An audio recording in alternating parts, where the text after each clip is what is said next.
स्वागत करते हैं आपका अपने इस YouTube चैनल पर। तो दोस्तों, स्पेशल बिहार दरोगा और 66वीं बीपीएससी प्री के लिए जो प्रैक्टिस सेट का सीरीज चलाया जा रहा है, उसी का यह अगला भाग यानी यह 10 नंबर प्रैक्टिस सेट है, 10 नंबर प्रैक्टिस सेट। दोस्तों, यह बिहार दरोगा और 66वीं बीपीएससी प्री के अलावा रेलवे एनटीपीसी और ग्रुप डी के लिए भी उपयोगी होगा, क्योंकि जीके का जो सेक्शन होता है वो लगभग सभी एग्जाम में समान होता है। तो आप लोगों के लिए एक और जरूरी सूचना है कि डेली प्रैक्टिस सेट और स्टडी मटेरियल के लिए आप हमारे व्हाट्सएप ग्रुप को भी ज्वाइन कर सकते हैं, जहां आपको बिहार दरोगा और 66वीं बीपीएससी प्री की संपूर्ण तैयारी कराई जाती है। इसके लिए आपको मात्र महीने के 30 रुपए पे करने होंगे। और ये हमारा कॉन्टेक्ट नंबर है, जिस पर कॉन्टेक्ट करके हमारे व्हाट्सएप ग्रुप जो एक पेड ग्रुप है उसे ज्वाइन कर सकते हैं। तो चलिए देर न करते हैं और आज के सीधे पहले प्रश्न पर आते हैं। तो आज का पहला प्रश्न है कि बिहार विधानसभा में सीटों की कुल संख्या कितनी है? आंसर ए यानी 243 है। वही विधान परिषद की बात की जाए तो विधान परिषद में सीटों की कुल संख्या जो है वो 75 है। वही लोकसभा में 40 एवं राज्यसभा में 16 सीटें हैं। यह बिहार के संदर्भ में सारी बातें थी। तो नेक्स्ट प्रश्न पर आते हैं। वैसी अर्थव्यवस्था जो बाह्य अर्थव्यवस्था से किसी भी प्रकार से संबंध नहीं रखती है, किस प्रकार की अर्थव्यवस्था कहलाती है? यानी बाह्य अर्थव्यवस्था यानी आयात और निर्यात बंद होगा, यानी आयात और निर्यात नहीं के बराबर होगा। तो यह बंद अर्थव्यवस्था का उदाहरण है, यानी विकल्प सी राइट आंसर।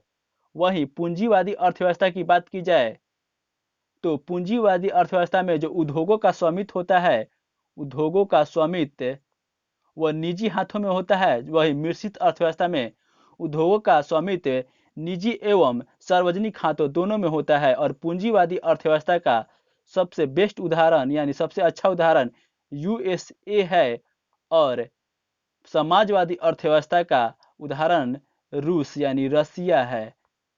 नेक्स्ट प्रश्न, कृषि जोतों पर कर लगाने की सिफारिश किस समिति द्वारा किया गया? आंसर ए यानी राष्ट्र समिति के द्वारा, यानी कृषि जोतों पर कर लगाने की सिफारिश जो है वह राष्ट्र समिति के द्वारा किया गया।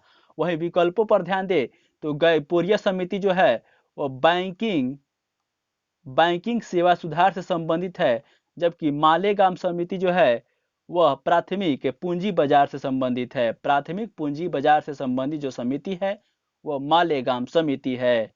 नेक्स्ट प्रश्न, किस पुस्तक में दादा भाई नौरोजी ने प्रति व्यक्ति आय 20 रुपए बताए थे? आंसर सी यानी poverty and all British rule in India, poverty and un British rule in India पुस्तक में। वहीं ऑप्शन पर ध्यान दे तो द ग्रेट रिबेलियन जो पुस्तक है इसको अशोक मेहता ने लिखा है, अशोक मेहता ने।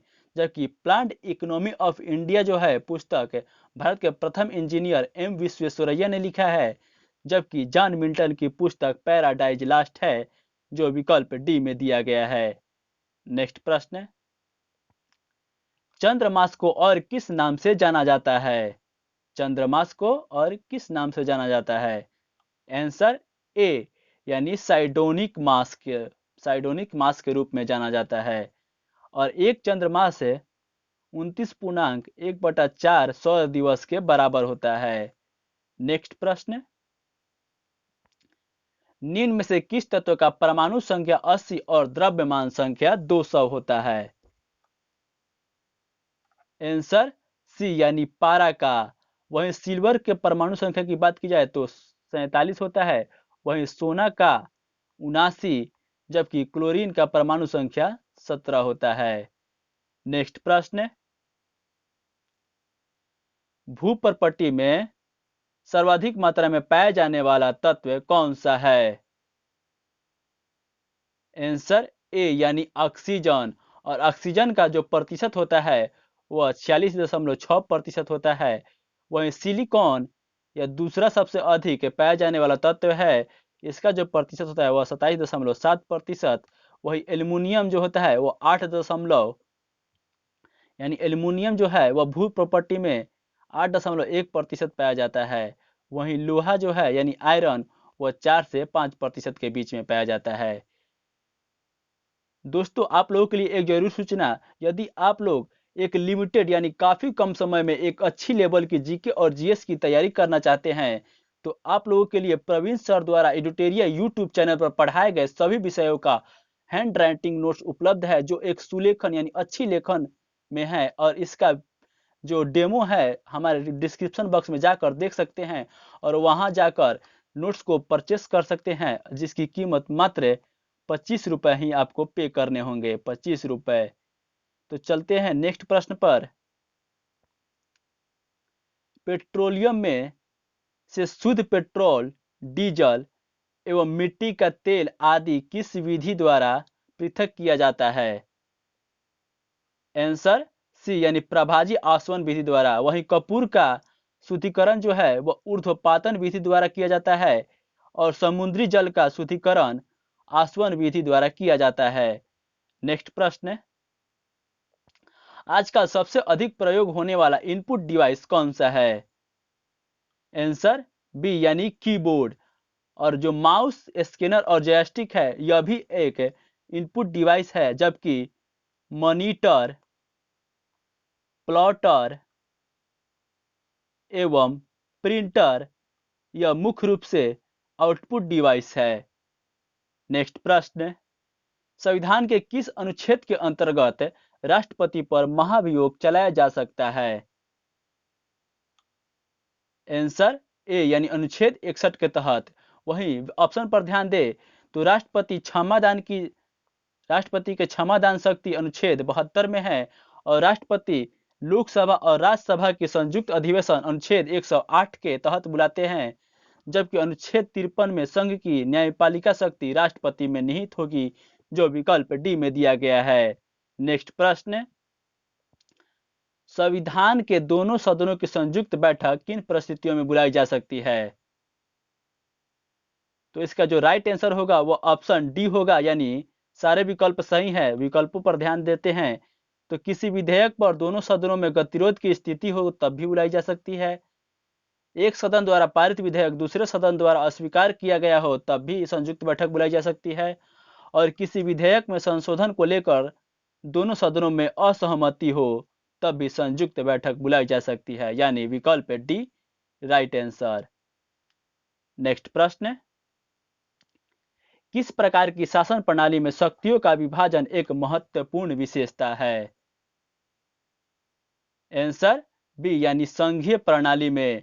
और भारत भी एक संघीय प्रणाली वाला देश है और यहाँ कनाडा के मॉडल को अपनाया गया है, यानी भारत का जो संघीय प्रणाली है वह कनाडा के मॉडल पर आधारित है। नेक्स्ट प्रश्न, भारत के किस राज्य में गन्ने की खेती के अंतर्गत सर्वाधिक अधिक भूमि है? यानी सबसे अधिक भूमि किस राज्य में पाई जाती है गन्ने के अंतर्गत?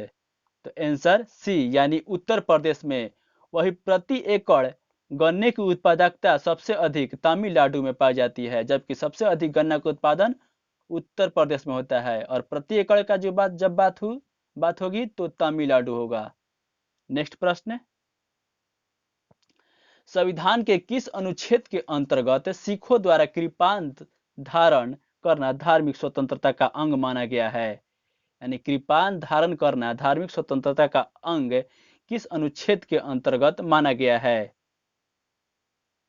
आंसर बी यानी अनुच्छेद 25 के अंतर्गत।